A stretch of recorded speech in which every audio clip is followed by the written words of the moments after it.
Good morning. Good morning എല്ലാവർക്കും okay. അപ്പൊ ഞാൻ ഇന്ന് ഉണ്ടാക്കാൻ പോണത് ഒരു ബീറ്റ്റൂട്ട് മെഴുക്ക് പുരട്ടിയാണ്. അപ്പൊ അതിന് ഇതാ ബീറ്റ്റൂട്ട് അരിഞ്ഞു വെച്ചിട്ടുണ്ട്. അരിഞ്ഞ് കഴുകി അരിഞ്ഞൊക്കെ വെച്ചതാണ്. പിന്നെ അതിന് വേണ്ട സാധനങ്ങൾ ഇതാ കുറച്ച് വെളുത്തുള്ളി ചതച്ചതാണ്, പിന്നെ സബോള, ഉണക്കമുളക്, കറിവേപ്പില, പച്ചമുളക്, കുറച്ച് മുളക് പൊടി, കടുക്, ഉപ്പ്, എണ്ണ. മെഴുക്ക് തുടങ്ങാം. മെഴുക്ക് അവിടെ മെഴുക്ക് അതിപ്പോ കാണിച്ചു തന്നെ മെഴുക്ക് കണ്ടോ, ഇങ്ങനെ ഒഴിക്കുമ്പോഴാണ് ഇത് മെഴുക്കാവുക. അപ്പടിയാ മക്കളി, അത് മീൻ കറിയാണ്. അത് കാരണമാണ് മെഴുക്ക് കുറച്ച് ഉണ്ടാക്കുന്നത്. മീൻ കറി അവിടെ ഉണ്ടല്ലോ. അത് ശരി, എന്ത് തുറന്നു നോക്കി, ഞാൻ എന്താണ് കൊണ്ട് നോക്കിയത്. പിന്നെ കറിയുടെ ആവശ്യമില്ലല്ലോ. ഓക്കെ. അപ്പൊ മെഴുക്ക് എങ്ങനെയാ പരട്ടുക? കാണിച്ചു തരാം. എന്നെ ചൂടായിക്കോട്ടെ, ഒന്ന് ക്ഷമിക്കുവോ? ക്ഷമയാണ് മകനെ ജീവിതത്തിൽ വേണ്ടത്. ക്ഷമിച്ചുകൊണ്ടിരിക്കൂ. അതെ, എന്നെ ഒന്ന് ചൂടായ കഴിയില്ലേ. ഇന്ന് നന്നാവും നാളെ നന്നാവും പറഞ്ഞ് ഞാൻ ക്ഷമിച്ചില്ല നിന്റെ അമ്മയായിട്ട്. അതുപോലെ നീ ഒന്ന് ക്ഷമ പഠിക്കൂ മകനെ. എന്തെങ്കിലും ഒന്ന് നന്നാവും എന്നല്ലേ ക്ഷമിക്കുന്നത്. എല്ലാവരും എല്ലാവരെയും എന്തിന് എന്തെങ്കിലും എത്ര പൂർണ്ണത ഉണ്ടെങ്കിലും എന്തെങ്കിലുമൊക്കെ നന്നാക്കാൻ നമ്മുടെ കയ്യിൽ ഉണ്ടാവും. അതിപ്പോ നമ്മൾ എല്ലാവരും എല്ലാം തികച്ചെന്നൊരു വ്യക്തിനെ പറ്റി പറയുമ്പോഴും അപ്പോഴും നമുക്ക് പറയാനുണ്ടാവും അതിൽ എന്തോ ഒരു കുറവുണ്ടെന്ന്. അതും കൂടി നന്നാവാൻ വേണ്ടിയിട്ടാണ് മനുഷ്യൻ കാത്തിരിക്കുന്നത്. എന്നിട്ട് നന്നാവൂ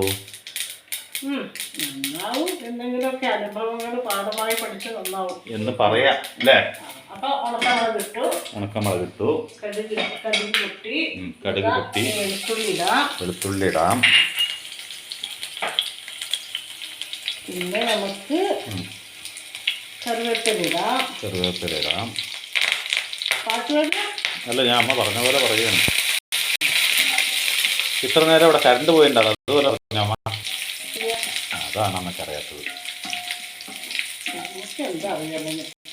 അപ്പൊ വെളിച്ചം കുറവ് മനസ്സിലായില്ലേ അമ്മക്ക്? അപ്പൊ ഒരു വെളിച്ചം കുറവ് ഉണ്ടായിരുന്നു, അത് മനസ്സിലായില്ല. ഇല്ല, അപ്പൊ ബീറ്റ്റൂട്ട് ഇടുമ്പോ തന്നെ നമുക്ക് ഈ ഉള്ളി വെണ്ണയിൽ മൂപ്പിക്കണ്ട, അങ്ങനെയാണ് ഇതിന് സ്വാദ്.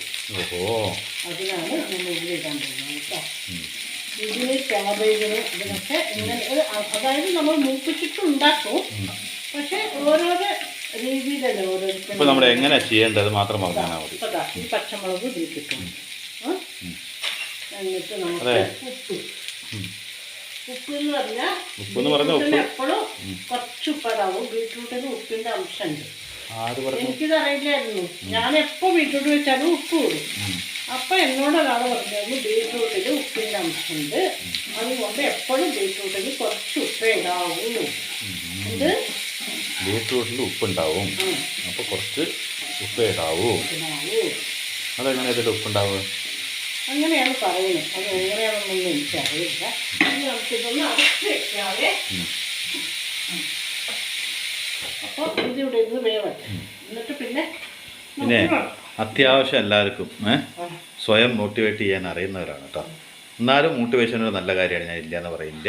ഇൻസ്പിറേഷൻ എന്ന് പറയുന്നത് നമുക്ക് എന്നും ജീവിതത്തിൽ വേണ്ട ഒരു സംഭവമാണ്, അതിൽ ഞാനില്ല എന്ന് പറയില്ല. പക്ഷേ അമ്മ ഈ കഥ പറയുന്ന ഒരു രീതി ഉണ്ടായിരുന്നല്ലോ, ആ കഥയുണ്ടായിരുന്നല്ലോ, ആ കഥയിലേക്കൊന്ന് തിരിച്ചു പോയാലോ എന്നൊരാലോചന. കാരണം എന്താ, എനിക്കൊന്ന് കേൾക്കുകയും ചെയ്യാം. അല്ല, ഇതുപോലെ കഥ ഇഷ്ടപ്പെടുന്ന കുറച്ച് ആൾക്കാരുണ്ട് കേട്ടോ. അവർ പറഞ്ഞു അമ്മുക്കുട്ടിയുടെ കഥ എവിടെ പോയി എന്നൊക്കെ ചോദിച്ചിട്ടുണ്ട്. ഒരു കഥ ഞാൻ പറയാം. അത് ഇന്നത്തെ സ്ത്രീകൾക്കൊക്കെ ഒരു എന്താ പറയാ, ഒരു സ്ഫൂർത്തി കിട്ടുന്ന കഥയാണ്. അതായത് ഒരു നിറഞ്ഞൊരു കുടുംബം, പണ്ടൊക്കെ അങ്ങനെയല്ലേ, കുറച്ച് കുടുംബമൊക്കെ ഇത്തിരി എല്ലാവരും ഒത്തൊരുമിച്ചൊക്കെ താമസിക്കുന്ന സ്ഥലം വീടല്ലേ. അപ്പൊ അങ്ങനെ ഒരു സമ്പന്ന കുടുംബത്തിലേക്ക് ഒരു പെൺകുട്ടിയെ കല്യാണം കഴിച്ചുകൊണ്ടുവന്നു. ആ കുട്ടിയെ കല്യാണം കഴിച്ചു കൊണ്ടുവന്നു. അവിടെ ആ കുട്ടി പിന്നെ അവിടുത്തെ കുടുംബകാര്യങ്ങളൊക്കെ നോക്കി ഭർത്താവിനെ സ്നേഹിച്ച്, ഭർത്താവാണല്ലോ അന്നത്തെ കാലത്ത് ഭയങ്കര സർവസ്വം എന്നൊക്കെ വിചാരിക്കുമല്ലോ. കല്യാണം കഴിഞ്ഞു അങ്ങനത്തെ ഒരു കാലമല്ലേ. അപ്പോൾ അങ്ങനെ കുടുംബവും അതാണ് എൻ്റെ എല്ലാം എന്ന് വിചാരിച്ച് അവിടെ ജീവിച്ചുകൊണ്ടിരിക്കുകയാണ് ആ കുട്ടി. അങ്ങനെ കല്യാണം കുറച്ച് നാളൊക്കെ കഴിയുമ്പോൾ അവിടെ ചില ജോലിക്കാരി കുട്ടിയെ നോക്കിയിട്ട് ഇങ്ങനെ ഒരു എന്തോ ഒരു നോട്ടം പോലെ ഒരു സഹാനുഭൂതിയോടെ ഒക്കെ നോക്കില്ലേ, അതുപോലെയൊക്കെ ഇങ്ങനെ തോന്നും. അപ്പോൾ ഈ കുട്ടി എന്നും വിചാരിക്കും ഇതെന്താ എന്നെ എങ്ങനെ നോക്കുന്നു. പക്ഷെ ആ കുട്ടിക്ക് മനസ്സിലായില്ല.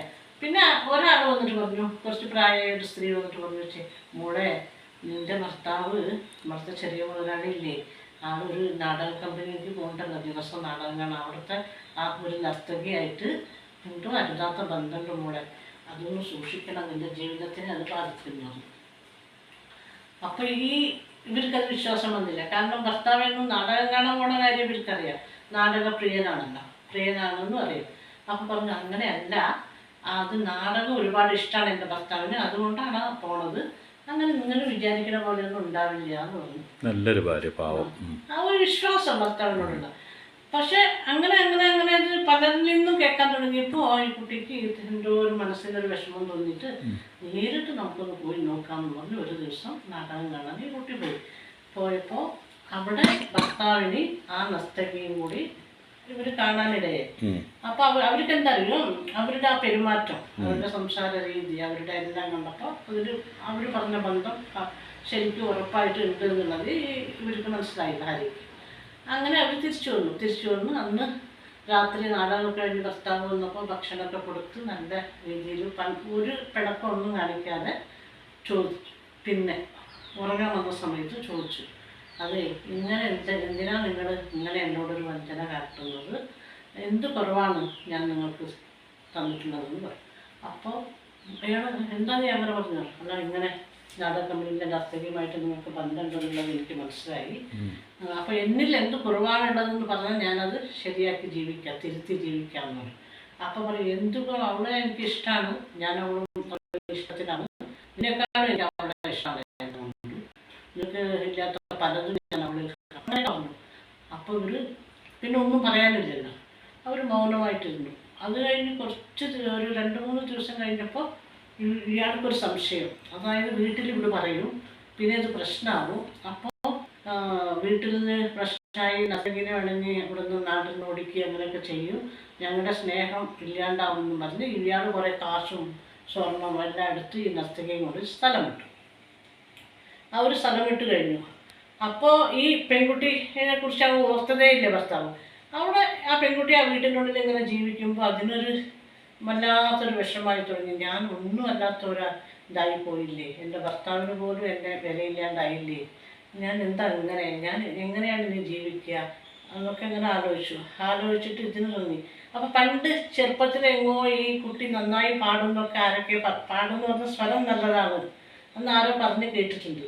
അപ്പോൾ ഈ കുട്ടി ഈ സ്ത്രീ എന്ത് ചെയ്യും, ഒരു ഒറ്റയ്ക്ക് വാതിലടിച്ചിരുന്നിട്ട് പാട്ട് പാടും, അതുപോലെ കണ്ണാടിൽ നോക്കിയിട്ട് സ്വയം അഭിനയിക്കുക, അങ്ങനെയൊക്കെ കാണിക്കുമ്പോൾ ആ വീട്ടിലെ ചിലരത് കണ്ടിട്ട് നിനക്കെന്താ പ്രാന്തുണ്ടോ, ഇതൊന്നും ഇവിടെ നടക്കില്ല, പാട്ടും കൂത്തൊന്നും ഇവിടെ നടക്കില്ല, ഇവിടെ ജീവിക്കുമ്പോൾ ഇവിടുത്തെ ഇതിനനുസരിച്ച് ജീവിക്കണം എന്നൊക്കെ പറഞ്ഞ് വഴക്ക് പറയാൻ തുടങ്ങി. അപ്പോൾ ഇവിടേക്ക് തോന്നി, ഇവിടെ ആലോചിച്ചു, ഒന്നുമില്ലെങ്കിൽ ഞാൻ 2 വഴികളുണ്ട് എൻ്റെ മുന്നിൽ. എന്താ പറഞ്ഞാൽ, ഒന്ന് ഞാൻ എൻ്റെ ഭർത്താവ് എന്തെങ്കിലും തിരിച്ചു വരും മനസ്സ് മാറി എന്ന് പറഞ്ഞ് അയാൾ വരുമ്പോൾ അയാളെ സ്വീകരിച്ച് വീണ്ടും പഴയ പോലെ ഇവിടെ ജീവിക്കണം, അല്ലെങ്കിൽ ഞാൻ എൻ്റെ എന്തെങ്കിലും ഒരു ജീവിതം കണ്ടെത്തി ഇവിടുന്ന് പുറത്തു പോകണം. അല്ലാതെ ഇവിടെ ഈ വീട്ടിൽ എൻ്റെ ഉള്ളിലുള്ള ഒരു കഴിവുകളും പുറത്തെടുക്കാനും പറ്റില്ല, എനിക്ക് ഒരു അഭിമാനത്തോടെ ജീവിക്കാനുള്ള ഒരു വഴി ഉണ്ടാവില്ല, എന്നും ഞാൻ അടിമയായിട്ട് ജീവിക്കേണ്ടി വരുമെന്ന് ചിന്തിച്ചിട്ട് അവരവിടുന്ന് വീട് വിട്ടിറങ്ങി ഒരു ചെറിയ വാടക വീട്ടിൽ താമസിച്ചു.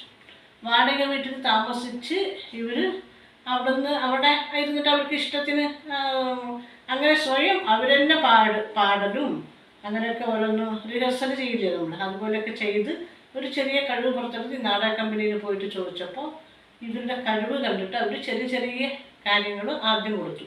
പിന്നെ ഈ കഴിവിനെ അവർ പുറത്തെടുത്തു. ഒരുപാട് കഴിവുകളുള്ള സ്ത്രീയാണ് ഇവരെന്ന് കണ്ട് കഴിവുകൾ പുറത്തെടുത്ത് അവർ അവിടുത്തെ എല്ലാമായി മാറിയെന്ന് പറയാം. നർത്തകിയും നടിയും ഗായകയും ഒക്കെ ആയി മാറി. ഇവർ ഭർത്താവ് വീട് വിട്ട് പോയില്ലേ, കുറേ പൈസയും സ്വർണ്ണമൊക്കെ ആയിട്ട് പോയി. അപ്പോൾ അതുകൊണ്ട് സൂക്ഷിച്ച് അവർ ജീവിച്ചു. പിന്നെ ഈ കൂടെയുള്ള നർത്തകീനെ പിന്നെ ഒന്നിനും ഇയാൾ വിട്ടുമില്ല, എവിടേക്കും വീട്ടിൽ തളച്ചിടും പോലെയല്ലേ. അപ്പോൾ അവർക്ക് അതൊരു വരുമാനം ഇല്ലാണ്ടായി. ഇതെല്ലാം കഴിഞ്ഞ് കഴിയുമ്പോൾ ജീവിതം ദുസ്സാഹമായി. അവർക്ക് എന്ത് തോന്നി, ഈ ജീവിതം ഇത്രയേ ഉള്ളൂ എന്നൊക്കെ തോന്നി. അവർക്ക് പൈസ ഉണ്ടെങ്കിലല്ലേ നന്നായി ജീവിക്കാൻ പറ്റൂ. അവർക്ക് അത് കഴിഞ്ഞപ്പോൾ അവർ തമ്മിലുള്ള സ്വരച്ചേർച്ചയില്ലായ്മ തുടങ്ങി. അപ്പം അവരെന്നെ തീരുമാനിച്ചു നമുക്ക് 2 വഴിക്ക് പിരിയാം. കാശ് ഇതൊക്കെ തീർന്നപ്പോൾ 2 വഴിക്ക് പിരിയാൻ തീരുമാനിച്ചു. ഇയാളുടെ വീട്ടിലേക്കും ഇവിടെ പഴയ നാടക കമ്പനിയിൽ പോയ എനിക്ക് ഞാൻ ഭയങ്കര വലിയ നർത്തകിയാണല്ലോ, ഞാൻ എന്ന് പോയാലും ആ വാതിൽ എനിക്ക് വേണ്ടി തുറന്നിരിക്കുന്നുള്ള അവളുടെ ഒരു വിശ്വാസം. ഇയാൾക്കാണെങ്കിൽ ഇയാളുടെ വീട്ടിൽ വന്നു കഴിഞ്ഞാൽ ഇയാളുടെ വീട്ടിൽ ഇയാളുടെ ഒരു കുറ്റവും പറയാണ്ട് അവർ ചേർത്തു എന്നുള്ളൊരു വിശ്വാസം. അങ്ങനെ വന്നപ്പോൾ ഇയാളുടെ വീട്ടിലും ഇയാൾക്ക് വാദം നടന്നു, നീ ഇങ്ങനെയൊക്കെ ചെയ്തു പോയവനാണ്, അതുകൊണ്ട് നിനക്ക് ഞങ്ങളുടെ അഭിമാനത്തിനൊക്കെ ക്ഷതമേൽപ്പിച്ച് പോയാൽ നിനക്ക് ഇവിടെ സ്ഥാനമില്ല. അവിടെ പോയപ്പോൾ നർത്തകിക്ക് അവർക്ക് നിന്നെക്കാളും വലിയ ആളെ കിട്ടിയിരുന്നു. ഞങ്ങൾക്ക് ഇവിടെ എല്ലാ കഴിവുകളും, നീ വെറും നർത്തകിയല്ലേ, ഇപ്പം ഇവിടെയുള്ള ആൾ നടിക്കാനും പാടാനും എല്ലാത്തിനും കഴിവുള്ള ഒരാളെയാണ് ഞങ്ങൾക്ക് കിട്ടിയിട്ടുള്ളത്, അതുകൊണ്ട് നിൻ്റെ ആവശ്യത്തോടെ ഇല്ലായിരുന്നു. അപ്പം ആരാണ് അങ്ങനെ ഒരാളെന്ന് പറയുമ്പോൾ അതിന്ന് നാടകം തുടങ്ങുമ്പോൾ സമയത്ത് വന്ന കളി തുടങ്ങുന്ന സമയത്ത് വന്നാൽ കാണാമെന്ന് പറയുമ്പോൾ എഴുതി കാണിക്കുമല്ലോ അങ്ങനെ. അപ്പോൾ ചിത്രം കാണിക്കുമ്പോൾ ആരാ, ഇവിടെ ഓടിപ്പോയില്ലേ, അയാളുടെ ഭാര്യയാണ്. അപ്പോൾ അവരാണ് അവിടുത്തെ എല്ലാം. ഒന്നിനും വേണ്ടാന്ന് പറഞ്ഞ് ഉപേക്ഷിച്ചിട്ട് വിദ്യാഭ്യാസം ഇല്ല എന്താ ചെയ്യാന്നും പറഞ്ഞ് ഇങ്ങനെ ആലോചിച്ച്. പക്ഷെ അവരന്ന് ഒന്നും ചെയ്യാൻ പറ്റില്ല എനിക്കെന്ന് പറഞ്ഞ് ആലോചിച്ച് ദുഃഖിച്ചിരുന്നെങ്കിൽ ആ വീട്ടിലെ ഒരു അടിമയെ പോലെ അവർക്ക് ജീവിക്കായിരുന്നു. തിരസ്കരിച്ച് പോയ ഭർത്താവിനെ വീണ്ടും സ്വീകരിച്ച് ജീവിക്കേണ്ടി അങ്ങനെ വന്നിരുന്നു. അല്ലെങ്കിൽ ആ വീട്ടിലെ എല്ലാവരുടെയും ഒരു അടിമയെ പോലെ അവരുടെ ഇഷ്ടങ്ങൾക്കനുസരിച്ച് ഇവർക്ക് ജീവിച്ച് ഇവരുടെ ജീവിതം അവസാനം വരെ അവിടെ ഇരിക്കായിരുന്നു. അപ്പോൾ അത് ചെയ്യാണ്ട് അവരുടേതായ കഴിവുകൾ പുറത്തെടുക്കാൻ അവർക്ക് അന്ന് തോന്നി.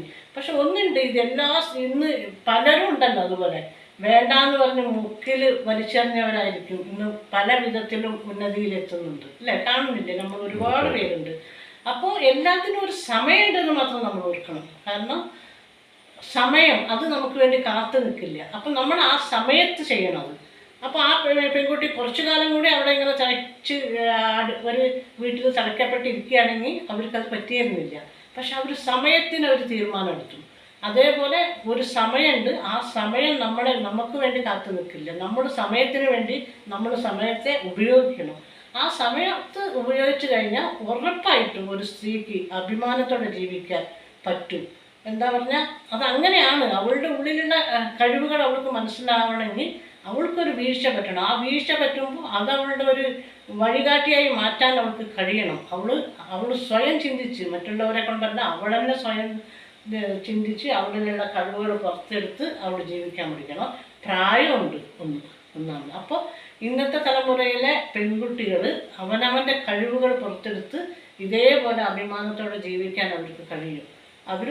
അവരുടെ കഴിവുകളിനെ അവർ പുറത്തെടുക്കാൻ ശ്രമിക്കണം. പിന്നെ ഞാൻ പറഞ്ഞ പോലെ സമയം അത് നമുക്ക് വേണ്ടി കാത്തു നിൽക്കില്ലല്ലോ. അപ്പോൾ ആ സമയം നമ്മൾ ഉപയോഗിക്കണം.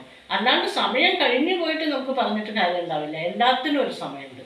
ആ സമയത്ത് വേണ്ട വിധത്തിൽ നമ്മളത് ഉപയോഗിച്ച് സ്ത്രീ ഒന്നിനും കുറഞ്ഞവളല്ല, അവൾക്ക് എല്ലാം സാധിക്കും എന്ന് നമുക്ക് കാണിച്ചു കൊടുക്കാൻ പറ്റും. അന്ന് ഉപേക്ഷിച്ച് പോയത് കൊണ്ട് തളർന്നൊരു മുറിയിൽ മുണ്ടാണ്ട് ഇടുന്നുണ്ടെങ്കിൽ എനിക്കൊന്നിനും കഴിയില്ല എന്ന് പറഞ്ഞിട്ട് ആ വീട്ടുകാരൻ്റെ ആട്ടും തുപ്പൊക്കെ കേട്ടി തിരിച്ചു വന്ന ഈ ഭർത്താവിനെ സ്വീകരിച്ച് അവിടെ നിൽക്കേണ്ടി വന്നത്. അതിൻ്റെ പകരം തൻ്റെ ഉള്ളിൽ എന്താണുള്ളത് അതിനെ ഒന്ന് പൊടികെട്ടിയെടുത്തു. അത് കാരണം കൊണ്ട് അന്ന് അത്രയും നല്ല സ്റ്റേജിൻ്റെ നാടക നടി വിട്ടുപോയില്ലേ, അവർ തിരിച്ചു വരുമ്പോൾ അവനെക്കാളും മികച്ച ഒരാളാണ്. അപ്പോൾ രണ്ടും സമയമാണ്. നല്ലൊരു സമയത്ത് വേണ്ടാത്ത കാര്യം ചെയ്ത് ആ ഒരു സ്ത്രീ അവിടെ നിന്ന് ഇറങ്ങിപ്പോയി. ഒരു എന്താ പറയുക, എല്ലാം തകർന്നിരിക്കുന്ന സമയത്ത് ഈ ഒരു സ്ത്രീനെ അവിടെ കയറാൻ പറ്റും. അതാണ് സമയം. പക്ഷെ ആ സമയം അവരവിടെ ആ വീട്ടിൻ്റെ ഉള്ളിൽ തന്നെ തളയ്ക്കപ്പെട്ട് ഇരിക്കുകയാണെങ്കിൽ അവർക്ക് അത് ഒരിക്കലും പറ്റില്ല. അപ്പോൾ ഒരു നുള്ള് മുളക് പൊടി ഇട്ടാൽ ഒരു നുള്ള പറഞ്ഞു, ഒരു ഇത്തിരി 1/4 സ്പൂൺ കൂടി വേണ്ട, അതങ്ങനെ ഇട്ട് കൊടുക്കും. ഇതിലൊരു മഹത്തായ സന്ദേശമുണ്ട്. നമുക്കൊന്നിനും കഴിയില്ല, നമ്മുടെ ഒന്നിനും കൊള്ളില്ല എന്ന് വിചാരിച്ച് ഒരു കടലാസ് പോലെ കീറി മുക്കിൽ കറിഞ്ഞ നമ്മളൊക്കെ ചിലപ്പോൾ ഒരു പട്ടം പോലെ ഉയരുന്നൊരു ദിവസം വരും എന്നത് ഈ കഥയിൽ നിന്നും ആ സ്ത്രീയുടെ കഥാപാത്രം തെളിയിച്ചിരുന്നു അല്ലേ. അപ്പോൾ അതുപോലെ ആരെയും നമ്മൾക്ക് നിസ്സാരമായി കാണാൻ പറ്റും. ഒരാളെയും അവർക്ക് പഠിപ്പുണ്ടായിരുന്നില്ല, പക്ഷെ അവർ നർത്തനം പഠിച്ചിട്ടില്ല, പാട്ട് പഠിച്ചിട്ടില്ല, അഭിനയം പഠിച്ചിട്ടില്ല. പക്ഷെ അവരുടെ ഉള്ളിൽ അതുണ്ട്. പ്രോത്സാഹിപ്പിക്കാൻ ആളില്ലാത്തതുകൊണ്ട് അവർക്ക് അതൊന്നും ഉണ്ടായിരുന്നില്ല. പക്ഷെ അവർ സ്വയം അവരുടെ കഴിവുകൾ തിരിച്ചറിഞ്ഞ് അവർ സ്വയം ആരുടെ സഹായം ഇല്ലാതെ തന്നെ സ്വയം തിരിച്ചറിഞ്ഞിട്ടാണ് അവർ മുന്നേറിയത്. അപ്പോൾ അത് ശരിക്കും പറഞ്ഞാൽ അങ്ങനെ വേണം സ്ത്രീകൾ, ഒരിക്കലും തളർന്നിരിക്കാൻ പാടില്ല. അപ്പോൾ അതൊക്കെ ചിലപ്പോൾ പ്രായമായവരൊക്കെ ഇതൊക്കെ പണ്ട് ചിന്തിച്ചതാണെങ്കിൽ ശരിക്കും പറഞ്ഞാൽ അവരൊക്കെ എവിടെയൊക്കെ എത്തുന്നുണ്ടായിരുന്നു അല്ലേ. പക്ഷെ അവരുടെ ആ പ്രായം കഴിഞ്ഞു പോയി, അവർക്കിപ്പോൾ ഒന്നും ചെയ്യാൻ പറ്റില്ല എന്നുള്ളൊരു സ്ഥിതി ആയിരിക്കും. പക്ഷെ അതിനു മുമ്പ് ചെയ്യാൻ പറ്റിയെങ്കിൽ സ്ത്രീകൾക്ക് അഭിമാനത്തോടെ ജീവിക്കാൻ പറ്റും.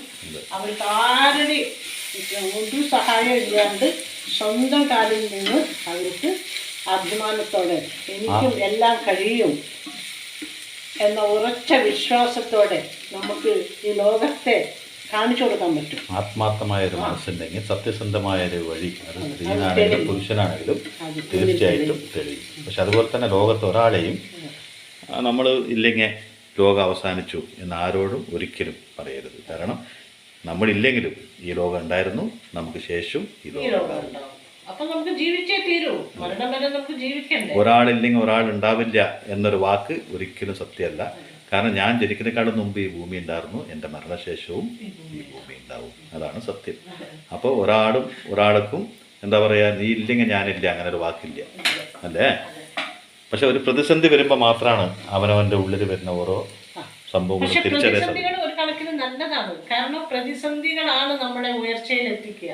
ആ സമയത്ത് നമ്മൾ നല്ല ചിന്തകൾ വേണം നമ്മുടെ മനസ്സിൽ, അതിനെ നമുക്കതിനെ പുറത്ത് കൊണ്ടുവരാനും കഴിയണം, അതിനെ നമുക്ക് ഉപയോഗിക്കാനും കഴിയണം. ഇനി ഒരാൾ നമുക്ക് ആത്മധൈര്യം തരാനില്ലെങ്കിൽ നമ്മളെന്ന് പറഞ്ഞാൽ നമുക്ക് തന്നെ ഒരു ആത്മധൈര്യം കൊടുക്കണം. കാരണം നമ്മുടെ ഉള്ളിൽ നിന്ന് നമ്മുടെ ധൈര്യത്തെ നമ്മൾ പുറത്തെടുക്കണം. നിനക്ക് കഴിയും, ഐ ക്യാൻ ഡു ഇറ്റ് എന്നൊരു വാക്ക് നമ്മളോട് നമ്മൾ തന്നെ പല വട്ടം പറയണം അല്ലേ.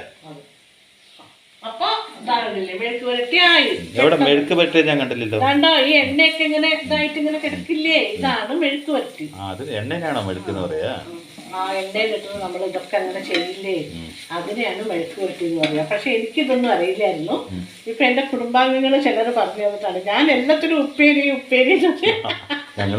എന്റെ വീട്ടില് അമ്മയൊക്കെ അങ്ങനെ പറയാ. നാളികേരൊക്കെ ചെറുകിടുന്നതിന് തോരനാത്രേ. നാളികേരൊക്കെ ഇട്ടിട്ട് ഇങ്ങനെ ഇളക്കി എടുക്കില്ലേ, അത് തോരനാണ്. ഇങ്ങനെ ചെയ്യുന്നത് മെഴുക്ക് വരട്ടിയാണെന്നൊക്കെ എനിക്ക് ഇപ്പോഴാണ് അറിയാം. അല്ലെങ്കിൽ ഞാൻ എല്ലാത്തിനും ഉപ്പേരി എന്ന് പറയും. ബീട്രൂട്ട് ഉപ്പേരി, ക്യാബേജ് ഉപ്പേരി, കായുപ്പേരി, പയറുപ്പേരി എന്നാ പറയുക. അപ്പോൾ ഇതിപ്പോൾ മെഴുക്ക് വരട്ടി എന്നാണ് കഴിഞ്ഞു. ഇന്നത്തെ നമ്മുടെ കഥയിൽ, അമ്മ പറഞ്ഞ കഥയിൽ യഥാർത്ഥമായിട്ട് നല്ലൊരു എന്താ പറയുക, ഒരു ഇൻസ്പിറേഷൻ ഉണ്ട്. അത് അമ്മ പറഞ്ഞത് സ്ത്രീകൾക്കായാലും ലോകത്ത് ജീവിച്ചിരിക്കുന്ന എല്ലാ ചെറുപ്പക്കാർക്കും എല്ലാവർക്കും അല്ലേ, എല്ലാവർക്കും അവനവൻ്റെ ഉള്ളിലെ കഴിവ് അതൊരിക്കലും 4 ചുമരുകൾക്കുള്ളിൽ അടച്ചു പോകരുത്. നല്ല രീതിയിലുള്ള എല്ലാ കഴിവുകളും പുറത്തു വരണം അല്ലേ. കാരണം അതാണ് നമ്മൾ എന്നും പറയാറില്ലേ, നമ്മുടെ ജീവിതമുണ്ട്, ആ ജീവിതത്തിൽ നമ്മൾ എന്തെങ്കിലും ഒരു അടയാളം ബാക്കി വിട്ടു പോകണം പറയും പോലെ ആ സ്ത്രീയുടെ കഥാപാത്രം കൊണ്ട് ഞാൻ മനസ്സിലാക്കിയത് അവർ ജീവിച്ച് കാണിച്ചു കൊടുത്തു, ഇതാണ് ജീവിതം. ഒരു കാര്യം ചോദിക്കാൻ മറന്നു, ആ ഭർത്താവ് ആ സ്ത്രീയുടെ അടുത്ത് പോയപ്പോൾ അവരെ സ്വീകരിച്ചോ? സ്വീകരിച്ചില്ല. അവര് പറഞ്ഞു ഇല്ല നമുക്ക് പഴയതുപോലെ ജീവിച്ചാലോ എന്ന് ഭർത്താവ് ചോദിച്ചു. അപ്പൊ അവര് പറഞ്ഞു ഇല്ല, നിങ്ങളുടെ ജീവിതം നിങ്ങൾ തിരഞ്ഞെടുത്ത് പോയി, ഇനി എനിക്ക് അങ്ങനെ ഒരു ജീവിതം വേണ്ട, അത് തീരുമാനിച്ചിട്ടാണ് ഞാൻ ഇതിലേക്ക് ഇറങ്ങിയത്. അപ്പോൾ നല്ലൊരു മോട്ടിവേഷൻ ആയിട്ടുള്ളൊരു ഇതാണ് എല്ലാവർക്കും. അല്ല, അങ്ങനെ വിട്ടുപോയാലും ഒരിക്കലും സ്വീകരിക്കരുത് അല്ലേ. എന്തിനാ സ്വീകരിക്കുന്നത്? ഇവരെ അനാഥയാക്കിയിട്ട് ഇവരുടെ പോലെ ചിന്തിക്കാണ്ട് നിന്നെക്കാളും വലുതാണ് എനിക്ക് അവരെന്ന് പറഞ്ഞ പോയവർ ഒരിക്കലും സ്വീകരിക്കും. അതൊരിക്കലും ഇല്ല, അത് ആരായാലും ഇല്ല. കറക്റ്റ്. അപ്പോൾ മെഴുക്ക് വരട്ടി ആയി, കണ്ടില്ലേ? എനിക്കിഷ്ടമാണത്, നിനക്കും ഇഷ്ടമാണല്ലേ ബീട്രൂട്ട് ഇഷ്ടം. ചെറുപ്പത്തിൽ ബ്ലഡ് വരും എന്നൊരു പറ്റിച്ചിട്ട് അത് കാരണം ഇഷ്ടമാണത്. അല്ല, അത് കാരണമല്ല, അങ്ങനെ പറഞ്ഞിട്ടാണ് ഞങ്ങളത് നോക്കുമ്പോനെ ബ്ലഡിന്റെ കളർ കണ്ടോ, ഇത് കഴിച്ചാൽ ബ്ലഡ് വെക്കും, കളർ അങ്ങനെ കളർ വെക്കുന്നൊക്കെ ഒരു പറച്ചിലൊക്കെ ഉണ്ടായിരുന്നു അല്ലേ. അതുപോലെയാണെന്ന് പറഞ്ഞിട്ട് 2 പേരും ഇത് കഴിക്കും. അപ്പൊ ഇതായി. അപ്പൊ ഇതും മീൻകറി, പിന്നെ ഞാൻ കുറച്ച് മീൻ വറക്കണമുണ്ട്, അതും കൂട്ടിയിട്ട് നിങ്ങൾക്കും ചോറ് തരാൻ വരണോ? ഭയങ്കര ചൂട്, നോക്ക്, വെള്ളം ഒഴുകണു, ശരീരത്തിൽ കൂടെ അങ്ങനെ ഒഴുകി പോവുക, അത്രയ്ക്ക് വെള്ളം, അടുക്കളയിൽ നിൽക്കാൻ പറ്റുന്നില്ല. എല്ലായിടത്തും. അപ്പൊ ബൈ.